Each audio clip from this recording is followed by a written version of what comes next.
There's a significant importance for both donors and recipients to demonstrate shared values. And Pino, I wondered if you could talk a little bit about what this means to you and what organisations like ICE can offer their supporters to demonstrate and enhance these shared values successfully.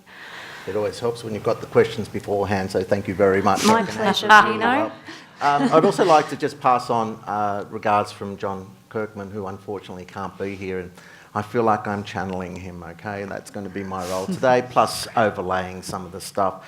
The question of values is an interesting one because the previous two inputs have really talked about trying to identify an individual and what their values are as a potential donor.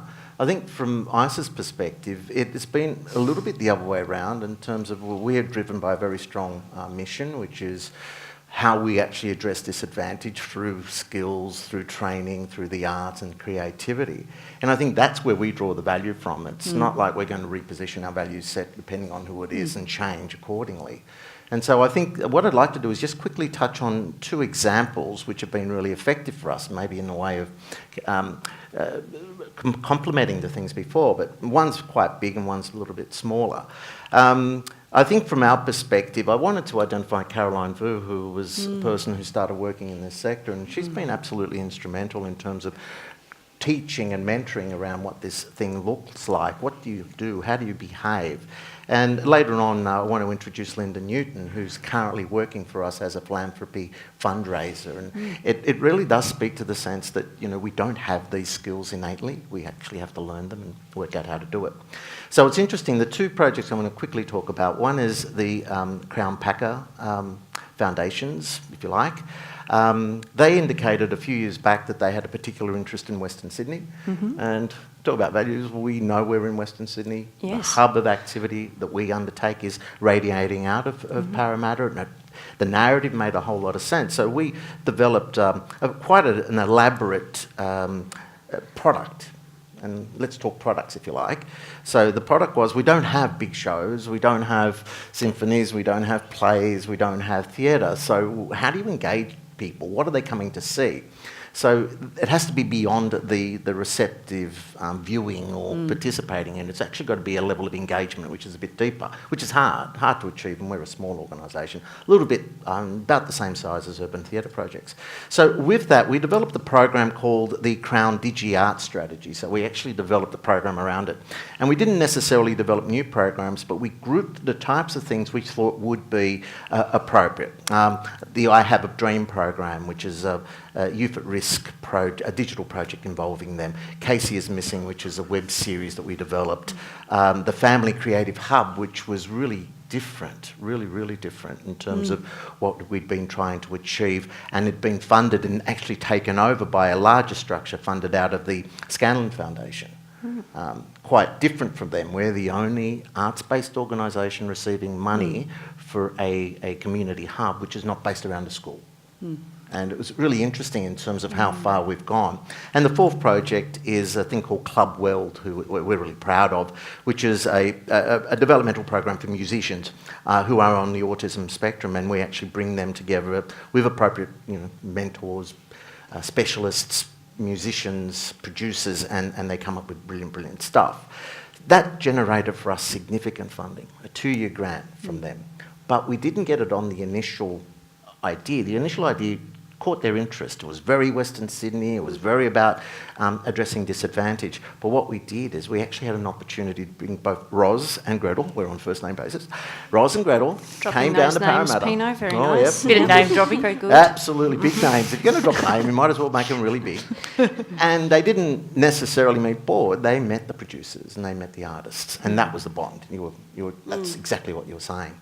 And it's been really interesting. After 2 years, they're very happy with the product, and they've extended funding for a third year for us, which we're extremely happy with.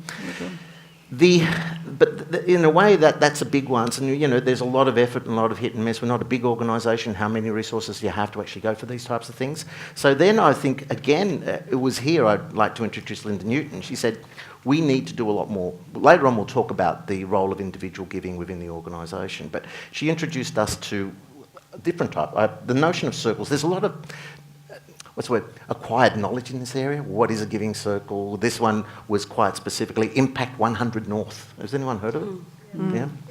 Impact 100 North, for us, was an interesting proposition. We went to them first, a little bit uncomfortable with how you sell to a room. It's a bit like, here I am, here are my wares, do you like me or not? And it takes a fair bit of understanding of yourself in terms of why you're doing it, and a real belief that we actually have to sell. Now, we didn't get through in the first round, but we looked at it again, and then we presented some stuff in the second round which just went off. And we presented Barbershop Garage Barbershop. I don't know if people know about the program. It's a program coming out of a guy called Charles Lomu. And he basically was a youth worker and had started to get some money on the side by cutting hair.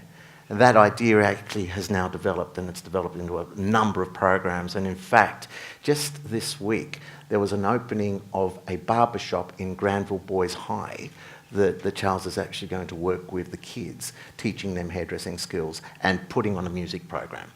This is stuff that's really interesting. Is he going to get that guy from Trinity Grammar down in Melbourne to help out? Anyway, maybe people haven't heard about that. What was really interesting here is we were successful. And we were successful, and it was really interesting to understand why. We were successful because our value set was put up in an environment where people could match their values to ours. Fantastic. And I think that's real learning. And John says a really interesting thing in terms of our relationship with them has been brilliant. The last thing we did was only about 5 weeks ago, we had a breakfast fundamentally. We invited all types of people to come down to ICE, and we took them through little snippets of every single project. It was quite amazing because the stories, I said to them when I gave the opening presentation, I said, you will not believe how many times you will smile. And people were saying they were kind of like almost this fixed smile because everything they were seeing was different, was new, was interesting, was real stories. And we started creating this real narrative about it. But here's the thing. When we presented again most recently to the same network, we're actually getting some good success about a new program they're going to run, again out of Granville Boys, called Renaissance Scholars. And this program is where there are kids in the school, where the school itself was basically trying to protect them in a school environment which was extremely harsh, how to make sure that those kids who actually wanted to achieve were supported.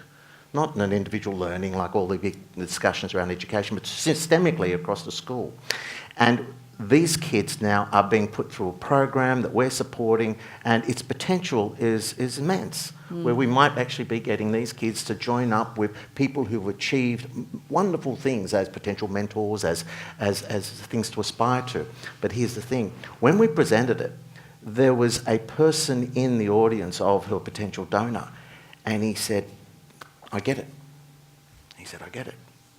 What he got was, he says, I was at a school like that.